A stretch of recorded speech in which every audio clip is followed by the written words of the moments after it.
All right, welcome. This is episode 105 of According to Callus. And hopefully you have been following along. This is going to be the direct follow-up to the Idol Madness in the 4-part series on idols. Again, inspired by the Sunday service of my church. And the temptation, right? Idol temptation. What is it that you would find tempting? Now, I kind of talked a little bit about this when discussing the madness, right? The distraction and the problems that it causes. But we're just going to back up just a little bit to talk about what is the temptation, right? So I'm going to avoid trying to make this too personal because, one, I don't think it's necessary, and two, like to keep a little privacy. So, for instance, I talked about the idea, and again, I directly took this from the sermon, somebody that's on a quest for a gold medal.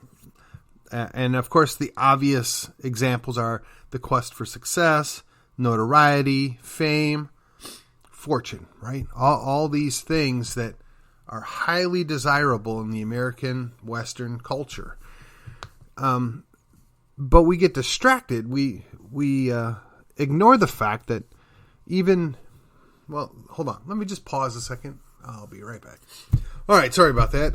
Apologize for the interruption. It's just been kind of a rough allergy day. Okay. So, as I was saying, the temptation is if you will just achieve or just reach or just acquire or just get that status, right? That is going to make everything all right. That's going to be your fulfillment. In Eastern thought, in Eastern religion, if you will, they have the idea of reaching Shangri-La, right? The idea of paradise, the idea of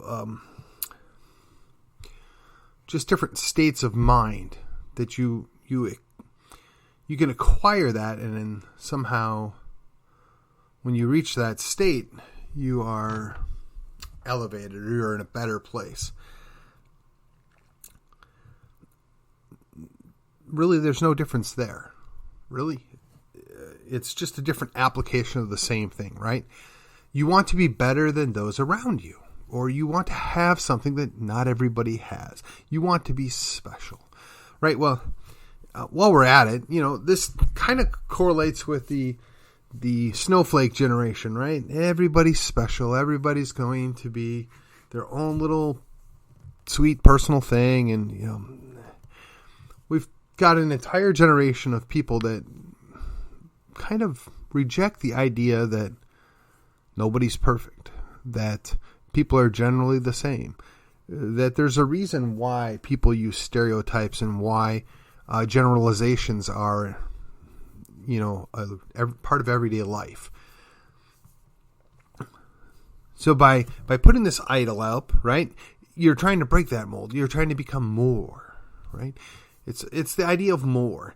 And I know I've referenced this before, but I've just always been struck by the idea of some enterprising person asked, Mr. Rockefeller, before he had died, Mr. Rockefeller, when are you going to have enough money? Or what is enough money?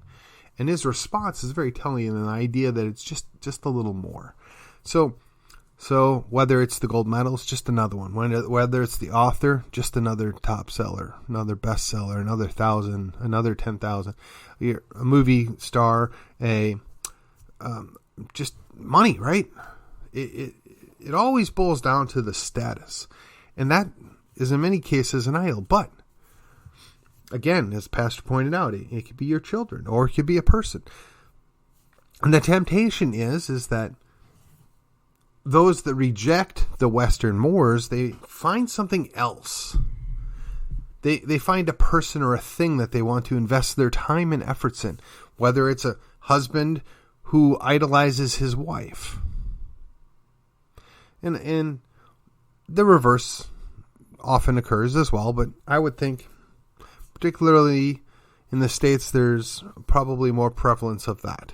I could be wrong, but, or even more so, the idolization of your children or your children's success, living vicariously through your children, making your children do the things that you only wish you could do. Now, some examples of this, and this is not meant to be an indictment or pointing fingers, but some examples of this are people that spend literally tens of $20,000 per year putting their child in every sport imaginable, or if you prefer, instrument playing or drama or math club or whatever. They invest all this time, money, and effort to make their child successful. So then the question is, are they idolizing the child's success, or is it them through their children that they're now special, they're successful? Don't know. Not a psychologist. Don't care.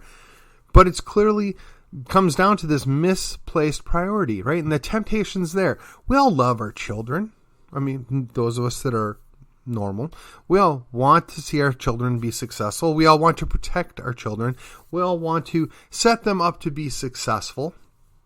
And some of us do better jobs than others. And some of us can do, quote, everything right and have our children decide to do something that we would never have done or that we would prefer they didn't do.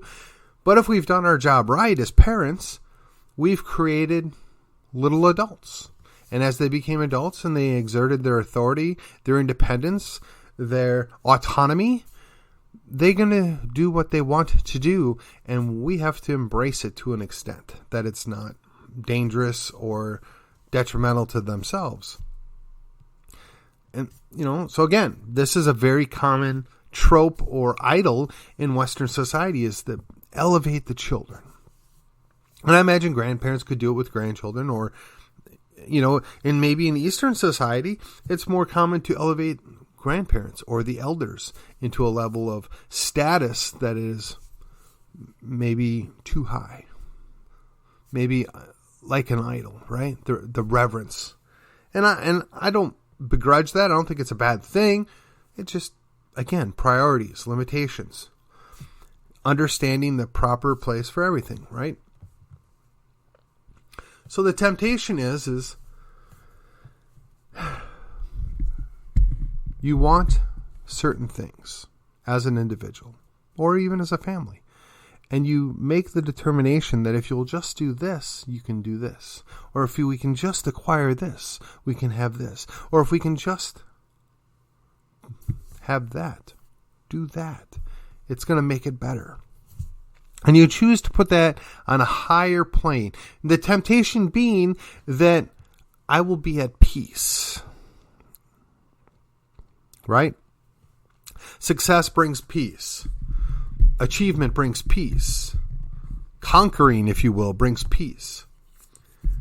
I could imagine that at one point, Kublai Khan is kind of thinking, well, how am I ever going to outdo what my father did? Genghis went and did all this stuff. How am I supposed to outdo that? And just as a note, I don't honestly know if that was directly his child or not. And there's evidence to suggest maybe not, but I just go with me here. All right. Don't beat me up on absolute historical accuracy. I'm not making that claim. Point being is to follow somebody who's been extremely successful at something is a challenge. So for instance, you're Trump's kid. How are you going to outdo what your old man did? I mean, legitimately, there's only a couple of children that could be said to have outdone their father when they became president, right? So you got John Quincy, kind of maybe outdid his father, John. And then, George W., for better or for worse, maybe outdoing George H.W. I mean, he got 2 terms. Daddy only got 1. But the idea that some of these guys that are uber successful, they lay the groundwork for their next generation to maintain what they've done. And this plays directly into the idea of they choose different idols. So there used to be a phraseology that shirt sleeves to shirt sleeves in 3 generations. meaning that, the first generation gets to work, builds wealth, becomes successful. Now, the second generation typically grew up in the household that was achieving that wealth, and they build upon that, or at the very least maintain it. But the grandchildren, they've never known anything but success and but wealth. And because they don't ever imagine a life without it, they choose to put something else up on that pedestal, some other desire. And they squander that wealth. They squander that family success. And it's because they chose a different idol, right? I mean, that's just the simplest answer. I mean, it's not always true all the time. Again, we're talking generalizations. We're talking about a stereotypical observation. And again, it's not even meant to be an indictment on any one person or even a group of people. It's just the way things are on the grand scope of things. And if we just take a moment and think about it, what was the temptation? What were they tempted by? What caused them to break from the moral status, the desire to be serving God, right? Now, I'm challenging myself to make this not a sermon, to not make this wholly based off the idea of, what we as Christians believe, because there are applications or implications even to a non-believer.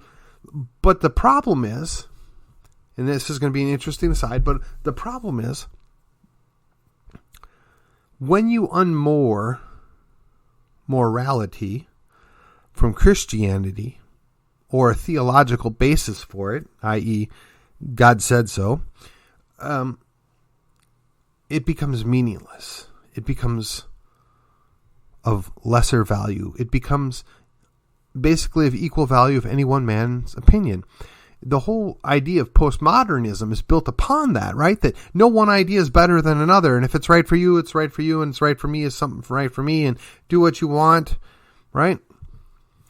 This was, it's been a long time since I've seen the movie, but this was displayed in a movie called The Time Changer.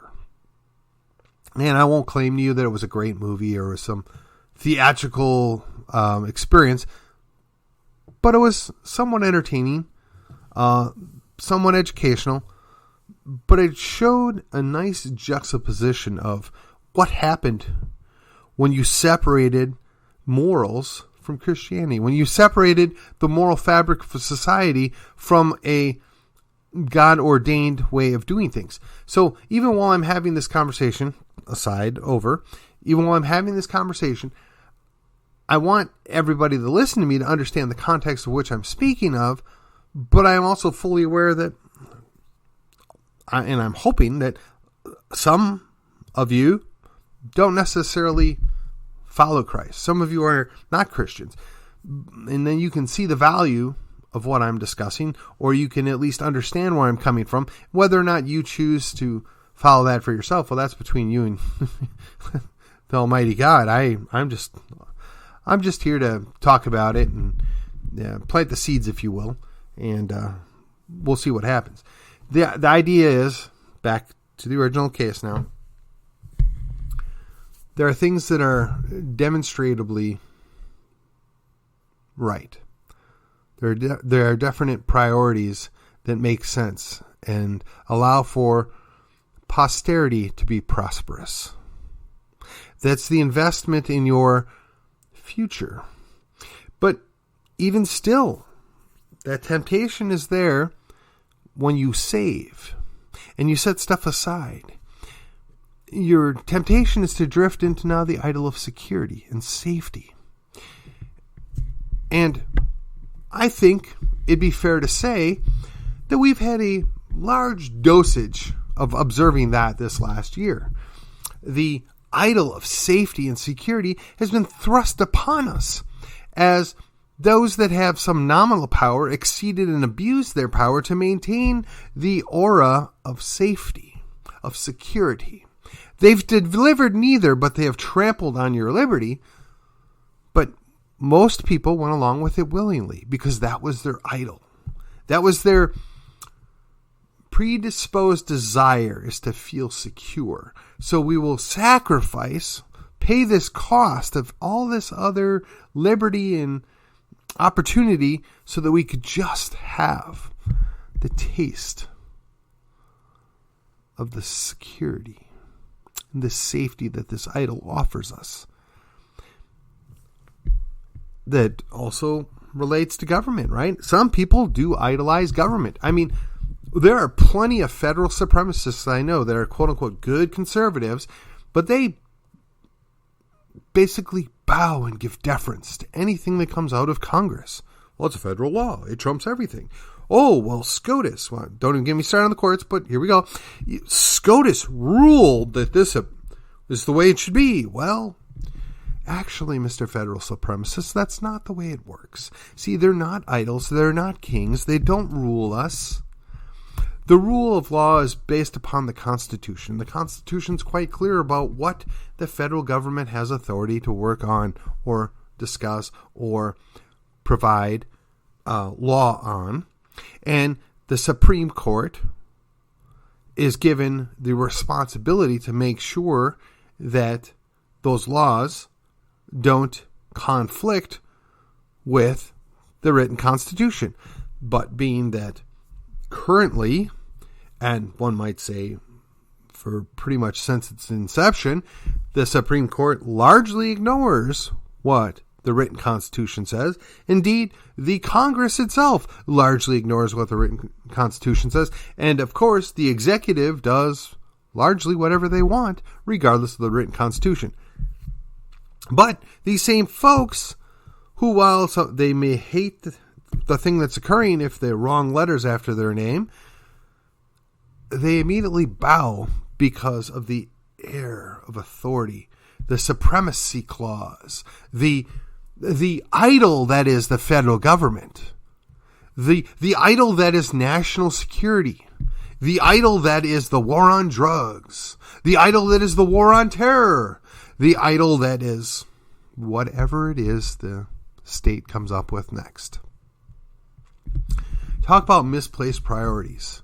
If we were to just focus on what's going on in our family and our local communities, we wouldn't need to be so threatened, so frightened. We wouldn't have such an unnatural desire to be ruled. We wouldn't have that idol if we would just stay focused on what's important, what's in front of us. So, yes, there are many idols, and the temptation's there, and almost always the temptation comes down to, for people of my persuasion, right, the right of center, the quote-unquote conservative, liberty-based people, the temptation's there. Well, if we could just get this court to side with us, if we could just get the Congress to pass some law, if we could just get an executive order, we'd fix everything. No. That's not how it works. That's not how it's designed. That is not the appropriate authority. You are placing your faith in something that will almost always let you down. It's frustrating, I know. And that's just, in my world, the biggest idol that I observe, people that I largely agree with, that they have in their life. I mean, there are those that have money. There are those that have success. There are those that have some sort of achievement. There are those that have their children, or sometimes maybe even their grandchildren, or grandparents, for that matter. There are those that, have various many things. For me personally, my temptation is thinking that I might find solace, or that I might find rest and peace in a political solution. That's my temptation. I resist it. Every once in a while, I have to kind of take a fast from some of the politics, or a fast from some of the stuff I'm involved with. Indeed, after I had a little run for office there, I took about 2 months off. I just said I need a break. The answers are not in politics. I know this. But sometimes I just get that temptation, the little thought in the back of my head. Well, if we can just make this happen, we can fix it. If we can just pull this off, it'll make things better. I know. I mean, there's the whole cult of personality, right? And I think that'll probably be the next topic, if you will. The next episode will be idol as a personality, right? When you idolize a person, so we're taking it from a thing or an idea, right? The temptation of that. But then we're going to talk about the problems and the applications of when you put your trust in your faith in an individual that is really generally not worthy of that trust, faith, and admiration. That will be part 3. Well, friends, I'm going to call it short tonight. This is part 2, episode 105 of According to Callus. And I thank you for listening in. I thank you for giving me the time of your day, the investment, if you will, of your day. I appreciate any feedback that I might get. I appreciate the fact that you may share or like it. The podcast is a labor of love at this point, and I guess I should make a correction. This is actually episode 106. Episode 106. So I know I've now said it 2 or 3 times. That was episode 105, but it is indeed 106. So I will see you on Thursday with number 107, and we'll just call it The American Idol. Thank you. Good night.